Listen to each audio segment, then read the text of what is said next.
Welcome to the LDN Radio Show, brought to you by the LDN Research Trust. I'm your host, Linda Elsiegood. I have an exciting lineup of guest speakers who are LDN experts in their field. We will be discussing low-dose Naltrexone and its many uses in autoimmune diseases, cancers, etc. Thank you for joining us. Today I'd like to welcome our guest, Lindsay from the United States, who has MCAS, POTS and EDS, so she has the triad. Thank you for joining us today, Lindsay. Yeah, thanks for having me. So could you tell me when you first noticed that there was something wrong with you? How old were you? It was in 2017, I would say. So I was probably, let's see, I'm 38 now. Early 30s. I started noticing some dysautonomia, some just very strange feelings, heart palpitations, things of that nature. I've always had heart palpitations since like the age of 21. I had doctored for those, so that didn't really seem like anything new, but the dysautonomia, the odd feeling, just feeling off, started in 2017, so I started doctoring for that. And my regular doctor pointed me to a cardiologist. She is the one thinking I may have POTS, so they did a tilt table test, and sure enough, I passed out during that test. So they diagnosed me with POTS. So that was the first diagnosis in 2017. And from there, I've just had, the strange feelings of dysautonomia. I've never passed out or anything like that. It's never been too extreme. But I do take midodrine for that. So as the years went on, I've always been a very flexible gal. Like I can, bend my finger and touch my wrist, things of that nature. I never really related that to EDS. I didn't know much about that. So as the years went on, I was later diagnosed in 2019 with breast cancer, and I went through treatment for all of that. Came out on the other side, still on the other side, thank goodness. And I would say September, never had any issues along the way with that through treatment, anything like that. Taking severe medications and chemotherapy like that, you think your body would react to, but surprisingly, my body handled it very well. And then in 2022, just one night out of the middle of nowhere, I had this episode really late at night. It was about 10 to 11 p.m. And I just had a racing heart and just like the shakes and tremors and hot flashes, cold flashes. And I thought, oh my goodness, am I having a heart attack? That's what those symptoms mimicked. Almost like a heart attack with a panic attack. And really scared me. And I was due to hop on a plane to go to Florida the next day for a friend's birthday with family and friends. And so I stayed up throughout the night that night, and I take something called Cytoquel. It's helps calm cytokines basically. And all along with everything going on, I'm really in tune with my body, and I've dialed into thinking that this is stemming from a gut issue, which I've had constipation since I was a child. So I began working with an integrative or a functional gastroenterologist to work towards trying to dial in on all this. And in my own research, I've kind of diagnosed myself with MCAS, reading all of the symptoms and seeing how things progress, and working with this gastroenterologist. We've done some gut testing and some treatment of SIBO and things of that nature. And he is actually the one that suggested taking an H1 and an H2 blocker. So the antihistamine and famotidine, I do take those, and they have actually been very helpful.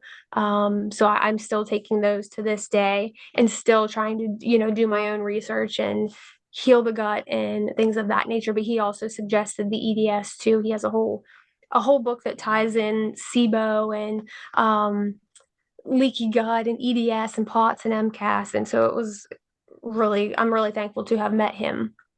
Mm-hmm. So you mentioned, you mentioned constipation.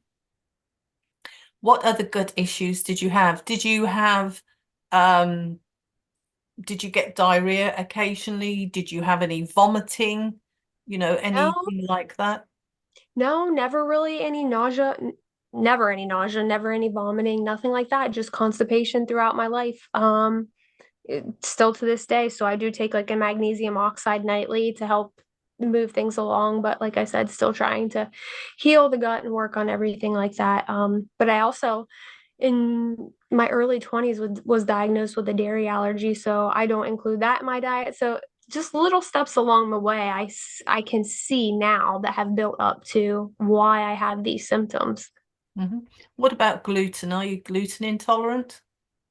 I don't eat gluten just because it does make me feel bloated and I feel like it does aid in the constipation. So I do gluten free just because Mhm. it makes me feel better in the inflammatory process. Yeah. And what about your skin? Did you ever have any rashes or hives or itching, puffiness, anything along those lines? After I finished up with my chemotherapy treatment that was pill form in 2020, I did start to notice a lot of breaking out.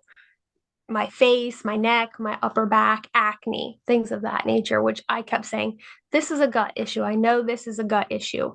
And I've also had breathing issues associated. I failed to mention that. That was a big one that were associated with what just came out of nowhere, which to me is probably another MCAS situation. And that was in the early 2017 also when I was diagnosed with POTS. The breathing has since calmed down. I don't have those episodes like I did, but for almost 2 to 3 months, my breathing was so severe. I went to the emergency room multiple times, doctored, every medical test you can imagine, and nothing came back to show that I had any problems with my breathing. Mhm. What about sleep? Did you manage to sleep okay? I do sleep really well. I always aim to get 7 to 8 hours of sleep at night, and I sleep through the night pretty well. The only time I don't sleep well is if I have those episodes, which the MCAS episodes, which started off pretty frequently, but have since dialed back since I'm on those blockers. Um, but those they always come the same time every night anytime that I have them, right about 10 to 11 at nighttime. It just flares up, and I do take one of those Cytoquels, so that seems to be very helpful in getting me to just calm down and go to sleep. Mhm. What about fatigue? Definitely have the fatigue. It hits me hard some days just out of nowhere. I got 8 hours of sleep the night before, and yesterday I was just like, ugh. But I also feel like with healing my gut, I'm not absorbing the nutrients that I need. So I feel like it's a bit of a combination. But yeah, I do have fatigue. Headaches? Do you have any headaches? Once in a while, not very often. If I do get a headache, I feel like it stems from like musculoskeletal, just displacement, maybe needing to go to the chiropractor. Sometimes you get those pains in your shoulders as if you're just hunched up all the time. But Mhm. So before you got your condition under control, what was a typical day like for you from when you got up to when you went to bed? um, a typical day would just be getting up in the morning. I go directly to straight getting ready for work. That's about 6 a.m. and I leave the house about 7 a.m. I get to work and I work 7 a.m. to 3 p.m. So I pack my lunch every single day. Pretty healthy foods, grass-fed meats, organic vegetables. I don't eat a lot of processed food because some of the things that are in my diet I feel like trigger the gut and the MCAS. So I do try to stay away from certain foods. But otherwise, my job isn't very stressful. I don't have a lot of stress in my life. So at that point, when things were going on heavily, I couldn't pinpoint why. So I definitely always say I feel like it's an internal issue. It's just like a chemical reaction in my body, not something I can outwardly control. Mhm. If you'd have had to scored your quality of life 1 to 10 at that time, 10 being the best, what would it have been? Probably a 6, maybe, just because I feel like it does still affect like social things, if for your nervous system's sake, if you're in a very busy social scene or you're talking to someone in depth a very long time, that seems to make me feel anxious. Although I've never been an anxious person, I've never dealt with anxiety. It's almost internally I feel worked up. Is that now or before? Um, Before, but I do still have flares of that. Okay, so what Yeah. is your quality of life now? Is it improved since you've got it under control? Um, yes, a good bit, but I do still have flares. So there are still things that hold me back. It's not 100% by any means. Okay, could you give us a number? I'd say maybe an 8. Okay. And you mentioned that you pack your lunch up. What is your diet? What foods can you eat comfortably? Comfortably, pretty much any type of meat, fish, anything of that nature, protein wise, eggs, and mainly vegetables. I do eat, or I have non-dairy milk like soy milk or something of that nature. I try not to replace much of the dairy with all the processed non-dairy plant-based stuff, but basically meat, vegetables, fruit. I don't do grains for the same reason that I feel like sometimes they can cause me to have a little bit of a flare or I'm sensitive to them. But yeah, just the basics. What about carbs? Rice, pasta? Carbs, rice. I skip rice because it's in the grain family. But carbs, as in like potatoes, sweet potatoes, things like that, I don't seem to have a problem with those. Hmm. Okay. So how long did it take from having your worst symptoms to improving now with that functional medicine doctor? Oh my, months. Um, I'd say 4 to 6 months at least. Well, that's pretty quick compared with some people who, Yeah, have it 2 or 3 decades and still can't get a diagnosis. right, So right. you were very lucky. Yeah, I Um, think I kind of came in. I would say I'm at the beginning of it. You know what I mean? I may not be as far gone, if you will use that term, as some people. So I'm hoping that yeah, I'm starting at the beginning and trying to reverse some things. I've caught it soon enough, I guess. mhm. And you mentioned triggers that cause you to have an MCAS flare. Have you pinpointed exactly what those triggers are, or are you still learning? Still learning, but I do have sensitivities to certain lighting, to smells, most definitely chemicals. Like if someone were to walk in a room, say with a lot of perfume on, or smoking a cigarette, or if I had to breathe in campfire smoke, I do have all of those sensitivities. So those almost make me feel anxious, work me up. So in a sense, I do still have those type of flares on the daily, but the specific flares that happen at night, I haven't pinpointed what exactly causes those, the more severe ones. Hmm.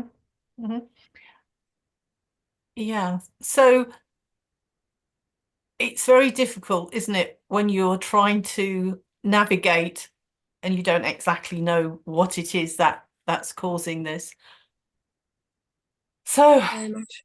yeah, you were saying about the anxiety stopped you from socializing as much, or, that anxiety feeling. Hmm. Are you able to do other things? I mean, does it affect you? I would imagine it does, in like a supermarket with all the fluorescent lights and the noises. How do you cope with that? We all need to eat, don't we? Yes, yes. It just depends. To be quite honest with you, I kind of have, my husband is a safe space for me. My mom is a safe space for me. We're just like the best of friends. So I don't like to do a lot of things on my own. If I know I have a busy, like, say, shopping trip and it's groceries and it's a couple other things, I like them to go with me. It's almost like it keeps my attention elsewhere. The lights in the supermarket aren't too bad, but things like we have some folks in our family that are very high strung people, very sociable, talking, loud people. I only can be around them for so long, it seems. And then my attention is just like, oh, too much. Um, so just kind of knowing my boundaries, keeping those safe people around, and just I guess feeling centered and safe in your nervous system is what I have found to be most helpful. Hmm. So what would you say to other people who are listening to this who think that they also have what you're experiencing? What would you say to them? I would say take time to really slow down and try to be in tune with your body as much as possible, and it will speak to you. I know that that may sound crazy, but you are your own best advocate. You know, you may go to a medical doctor, and a lot of them don't understand these feelings. They don't, you're in a very sensitive body, and not everybody in America understands that. So you will always be your own best advocate and just really listen to your body and try new things. Take different approaches, see what works best for you, try to eliminate some things that may be harming you, but just always advocate for yourself and listen to your body. Hmm. Well, thank you very much for having shared your experience with us today. Yes, thank you.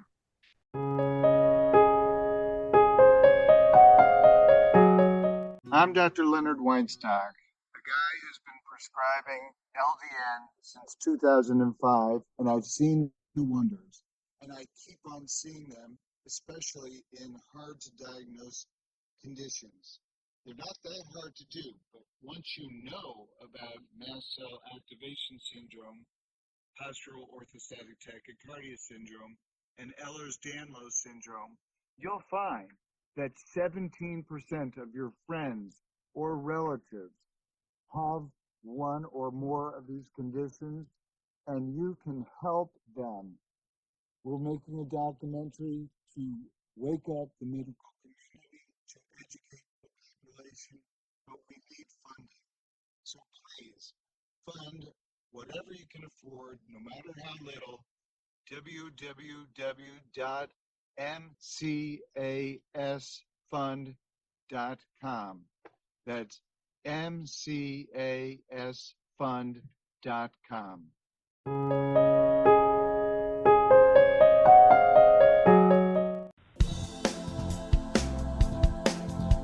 Any questions or comments you may have, please email me, Linda, Linda, at ldnrt.org. I look forward to hearing from you. Thank you for joining us today. We really appreciated your company. Until next time, stay safe and keep well.